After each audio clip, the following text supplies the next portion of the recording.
लखनऊ के बाहर बने पुराने सरकारी अस्पताल शांतिवन मेडिकल सेंटर के बारे में एक अफवाह बहुत मशहूर थी।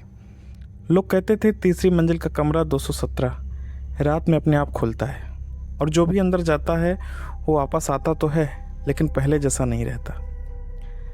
बरसात की रात थी, बिजली बार बार चमक रही थी। पूरा हॉस्पिटल अंधेरे और लाल इमरजेंसी लाइट में डूबा हुआ था। नाइट ड्यूटी पर नई नर्स आई थी, नाम था रिया। रिया को डरावनी बातों पर कभी भरोसा नहीं था। उसे बस नौकरी चाहिए थी, लेकिन उस रात उसे नहीं पता था कि उसकी ड्यूटी तीसरी मंजिल पर लगने वाली है। मैडम ऊपर मत जाइए, वार्ड बॉय रमेश ने धीरे से कहा। रिया हंसी, क्यों, भूत है क्या ऊपर? रमेश का अचानक चेहरा उतर गया। यहाँ मजाक नहीं करते मैडम, 217 वाला फ्लोर पर आवाज़ें आती हैं। रिया ने ध्यान नहीं दिया। उसने फाइलें उठाई और लिफ्ट की तरफ चली गई, लेकिन तभी पूरा हॉस्पिटल एक साथ एक सेकंड के लिए ब्लैकआउट हो गया और उसी अंधेरे में रिया ने साफ सुना, मुझे बाहर निकालो। आवाज़ किसी बूढ़ी औरत की थी, बहुत धीमी और बहुत टूटी हुई। और सबसे डरावनी बात, आवाज़ उसके कान के बिल्कुल पास थी। लाइट वापस आई। रिया तेज़ी से पीछे मुड़ी, लेकिन वहाँ कोई नहीं था। सिर्फ खाली कॉरिडोर और दूर झपकती लाल लाइट। उसका गला सूख गया, फिर भी वो खुद को संभालते हुए लिफ्ट में चली गई। तीसरी मंजिल, टिंग। लिफ्ट खुली, लेकिन बाहर आते ही रिया रुक गई। पूरा फ्लोर खाली था, इतना शांत कि अपनी सांस तक सुनाई दे रही थी। दीवारों का पेंट उखड़ा हुआ था। कई कमरों पर ताले लगे थे, लेकिन कमरा 217 का दरवाज़ा थोड़ा खुला हुआ था। धीरे धीरे हिल रहा था, जैसे किसी ने अभी अभी उसे खोला हो। रिया ने फाइल देखी। उसे एक मरीज को इंजेक्शन देना था। नाम लिखा था पेशेंट आईडी 217A, लेकिन नीचे मरीज का नाम गायब था, पूरा खाली। सिर्फ एक लाइन लिखी थी, रात 2:17 के बाद कमरे में अकेले मत जाना। रिया के रीढ़ में ठंड उतर गई। तभी कमरे के अंदर से मॉनिटर की बीप सुनाई दी, मतलब कोई अंदर था। रिया ने हिम्मत करके दरवाज़ा खोला। कमरे में हल्का नीला अंधेरा था। एक बेड पर कोई लेटा हुआ था, पूरा चेहरा सफ़ेद चादर से ढका हुआ था। मॉनिटर चालू था, लेकिन सबसे अजीब बात, स्क्रीन पर हार्ट बीट चल रही थी, जबकि मशीन का वायर किसी के शरीर से जुड़ा ही नहीं था। रिया धीरे धीरे आगे बढ़ी। हेलो, कोई जवाब नहीं। उसने चादर हटाने के लिए हाथ बढ़ाया, तभी पीछे से दरवाज़ा अपने आप बंद हो गया। धड़ाम। रिया की चीख पड़ी। कमरे की सारी लाइट्स तेज़ी से झपकने लगी। किसी के नंगे पैर कमरे में घूमने की आवाज़ आने लगी, लेकिन वहाँ कोई दिखाई नहीं दे रहा था। रिया का दिल इतनी तेज़ी से धड़क रहा था कि उसे कुछ सुनाई नहीं दे रहा था। उसने दरवाज़ा खोलने की कोशिश की।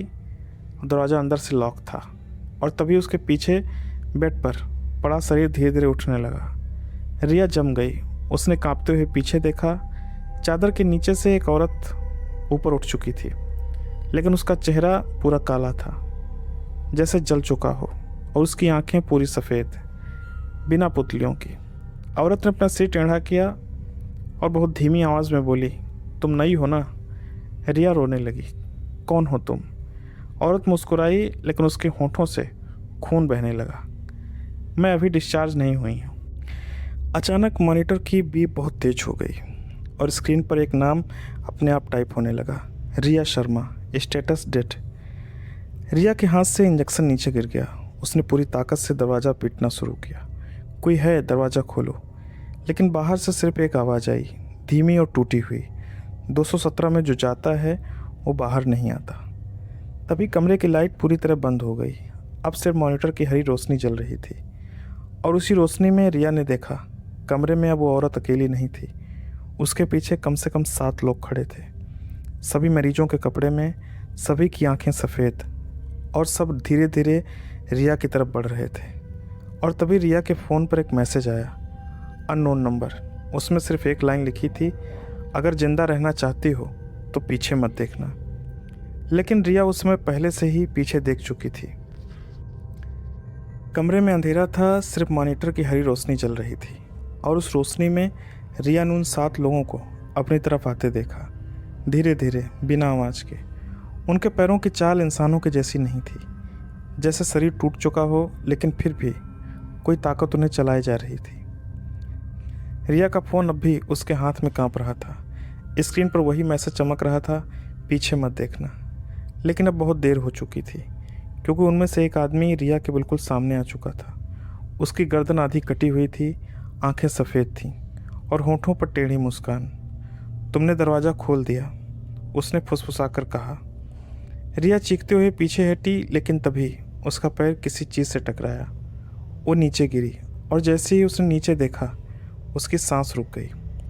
फर्श पर खून से लिखा था, भागो मत, उन्हें भागने वाले पसंद नहीं। अचानक कमरे का टीवी अपने आप चालू हो गया। स्क्रीन पर पुरानी सीसीटीवी फुटेज चलने लगी और तारीख थी 17 जुलाई 2014। रिया ध्यान से देखने लगी। वीडियो में यही कमरा था, 217।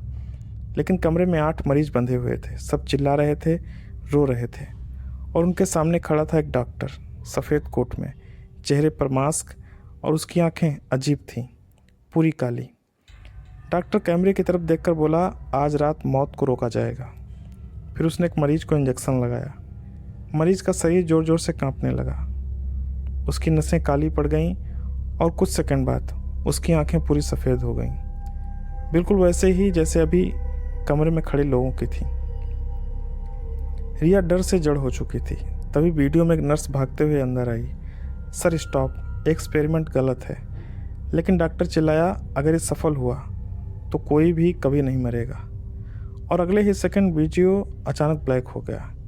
फिर स्क्रीन पर सिर्फ एक लाइन आई, उस रात 8 मरीज मरे थे, लेकिन उनके शरीर कभी नहीं मिले। रिया के हाथ कांपने लगे। उसने धीरे धीरे पीछे देखा।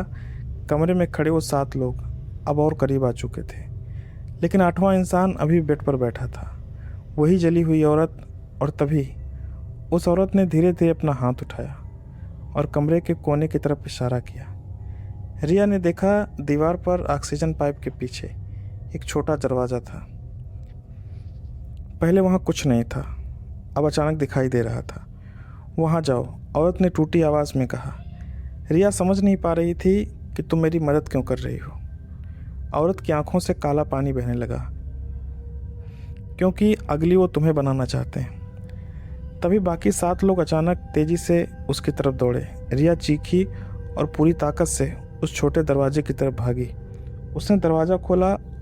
अंदर अंधेरी सीढ़ियाँ थीं, बहुत नीचे जाती हुई। पीछे से कदमों की आवाज़ तेज़ी से पास आ रही थी। रिया अंदर घुसी और दरवाज़ा बंद कर लिया। अब वहाँ सिर्फ अंधेरा था, इतना गहरा कि अपना हाथ भी नहीं दिख रहा था। रिया ने मोबाइल की फ्लैश लाइट ऑन की और जैसी रोशनी सामने पड़ी, उसकी चीख निकल गई। पूरी दीवार पर तस्वीरें लिखी थी, हॉस्पिटल के स्टाफ की, नर्सों की और डॉक्टर्स की। लेकिन हर फोटो पर लाल रंग से एक शब्द लिखा था, मिसिंग। रिया धीरे धीरे आगे बढ़ी। फिर अचानक उसकी फ्लैश लाइट एक फ़ोटो पर जाकर रुकी और उसके हाथ से फ़ोन लगभग गिर गया। वो फ़ोटो उसी की थी, रिया शर्मा, उसी हॉस्पिटल की आईडी फ़ोटो, लेकिन नीचे तारीख लिखी थी, मिसिंग सिंस 18 मई 2026। रिया की सांस रुक गई। ना ना ना, ये कैसे हो सकता है? आज तो 16 मई है, मतलब 2 दिन बाद वो गायब होने वाली थी। तभी पीछे से किसी ने बहुत धीरे से कहा, क्योंकि तुम यहाँ पहली बार नहीं आई हो। रिया तुरंत पलटी, लेकिन वहाँ कोई नहीं था, सिर्फ अंधेरा था। और फिर सीढ़ियों से नीचे कोई उतर रहा था, धीरे धीरे, लोहे पर घिसटते हुए पैरों की आवाज़। रिया ने फ्लैश लाइट ऊपर की और जो उसने देखा, उसके बाद उसका खून जम गया। सीढ़ियों पर वही डॉक्टर खड़ा था, सफ़ेद कोट पहने और काला मास्क लगाए, और हाथ में पुराना जंग लगा इंजेक्शन। लेकिन सबसे डरावनी बात, उसके नेम प्लेट पर लिखा था, doctor Aryan Mehra, declare dead 2014। Doctor धीरे धीरे मुस्कुराया, फिर बोला, 12 साल बाद आखिर तुम वापस आ ही गई रिया।